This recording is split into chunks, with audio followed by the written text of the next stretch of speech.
and welcome back to Ladies Can We Talk. This is Debbie Georgatos, and I'm so happy to welcome as a guest in our studio tonight, Jacki Pick. Hello. Good to be with you. Glad you're here. And, I'm going to tell our listeners just a little bit about you. Jacki Pick has her own radio show, as I mentioned before the break. It's called The Jacki Daily Show on Glenn Beck's The Blaze, on the Blaze Radio. But she's also an attorney. She had worked as a defense contract with a general counsel and a defense contractor specializing in energy. She's been legal counsel on Capitol Hill to the chairman of the subcommittee on the Constitution and the former ranking member of the commercial and administrative law subcommittees. And she's currently with the National Center for Policy Analysis based right here in Dallas in the great state of Texas. And so she's kind of an energy expert, a political expert, a legal expert. And so it's fun to have her. It's fun to be here, Debbie, and thank you so much for having me on. It's great to come back. Oh, yeah. Glad to have you again. So I want to just start with, so we're in this presidential election cycle, and there are a million issues, but energy is always big in America. Energy matters to America. So what should we be looking for in the candidates? What should they be telling us they want to do for America's energy sector? Well, let me just get straight to what I think is sort of the linchpin of American energy production, which is fracking or hydraulic fracturing. Very safe technique for enhancing production from oil and gas wells. Because of it, the United States is now the number one natural gas producer on Earth and number one oil producer as well when the prices are above a certain level, you can imagine. Here's the deal. That changes the entire world section of the newspaper. When we are bigger than Saudi Arabia, bigger than Russia in energy production, we and our allies have choices. We don't have to be reliant on the Middle East. Here's the problem. Bernie Sanders wants to shut down hydraulic fracturing nationwide. Now, I'm not sure he could effect that, but he wants to. Hillary says by the time I'm finished with all my regulations, you won't be able to frack in this country. Yep. Donald Trump, polar opposite. So one candidate wants us to remain a superpower into the 21st century, and the other two don't. That's the way I see it. That's just one issue, and I could pick many, but I really think people should hone in on that and focus in on that. And Hillary, by the way, is hypocritical on the issue. When she was at State Department, she led a government-wide 13-agency effort to export hydraulic fracturing technology and expertise all over the world to other countries like China and Poland and Romania. But now she claims she's 100% anti-fracking. So she's only anti-fracking when she's trying to extract contributions from Democrat, donors. But that's what she's going to be if she's elected, I believe. Absolutely. And I saw that it was a big write-up in the story, the news is recently about how she had these emails that came out through the Justice Department showed she'd been pushing fracking, and she was interviewed about it and saying, well, why is it you're inconsistent? And I don't mean to be dense. I'm actually fairly smart. And I listened to the interview 3 times. I don't know I didn't understand her answer. I mean, what is she trying to say is the difference between Romania and all the other places she was selling it to and why it's so bad here? Is there one? The answer that she gave, which makes no sense at all, is that she thinks that we can use natural gas as a bridge fuel between, let's say, coal and oil worldwide over to renewables. Okay, that's not necessarily a bad answer for liberals if you care about what she cares about, ostensibly.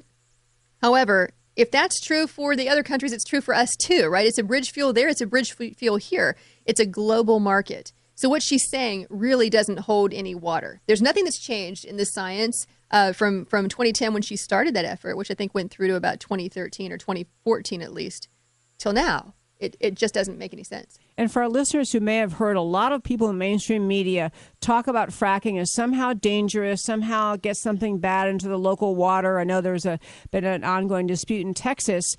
I think I have read that's been completely refuted, but is that right? Is fracking considered safe by the experts in energy? Yes, fracking is considered safe, and the truth is that Hillary believes it's safe too, and she said as much back when she was Secretary of State. And I can tell you that when I was on Capitol Hill, the Democrat staffers in energy, if you talk to them behind closed doors, they'll tell you they know it's safe.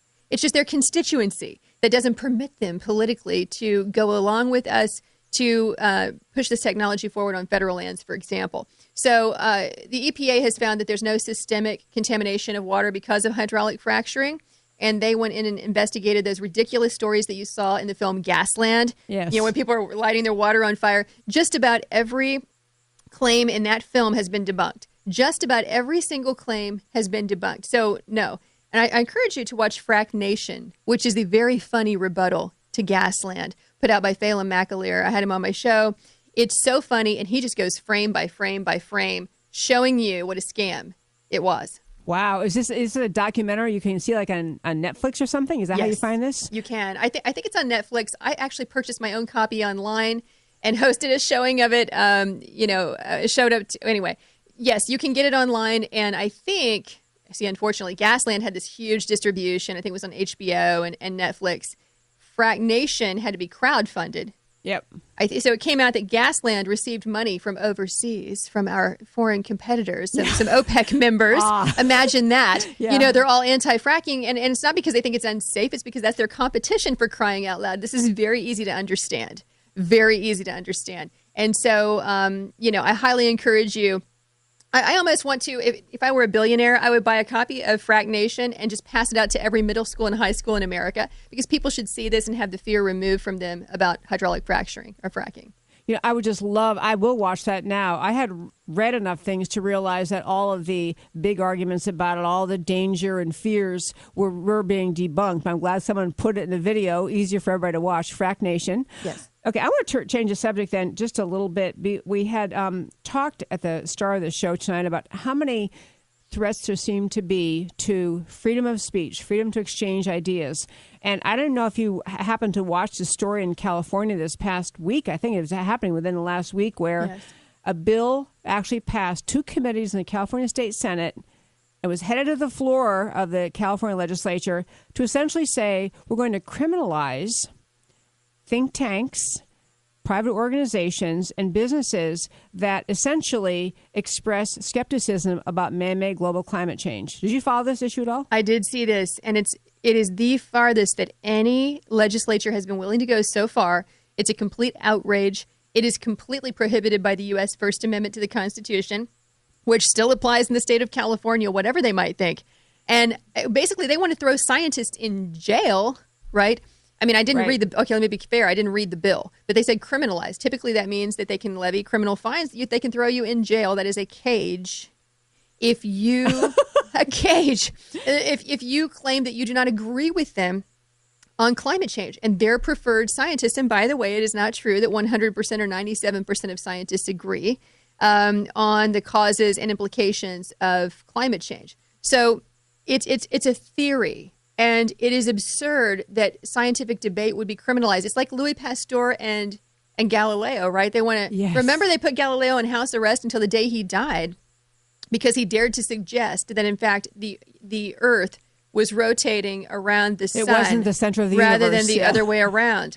And so the guy gets thrown, again, in his homemade cage because he disagreed with the authorities. That's what this is about. And this should outrage you. This is probably the worst affront to free speech that we have ever seen in our lifetimes. And if you want to know what's the big deal, well, billions and billions and billions of dollars, trillions really, if you look in the long term, is the big deal. Because then they can justify any policy they want in terms of energy. And it all is about the redistribution of wealth. It's about the erosion of sovereignty, the erosion certainly of federalism. I mean, our own country will lose its rights vis-a-vis other countries, which would have to be done at the United Nations level, really, to change policy. You're seeing that with the Paris Climate Accord that happened last year. So there's no way to achieve their goals except through coercion. And the only way you can claim jurisdiction over the entire planet, as opposed to, 5% of the Earth's surface that we have in Washington. I mean, the United States is only 5% of the Earth's surface, and we're 5% of the world's people. That's it.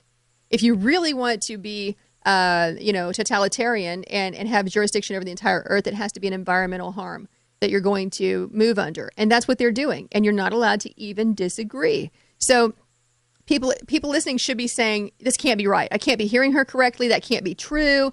That can't happen in America. Well, these people think it can, and 17 attorneys general think so too.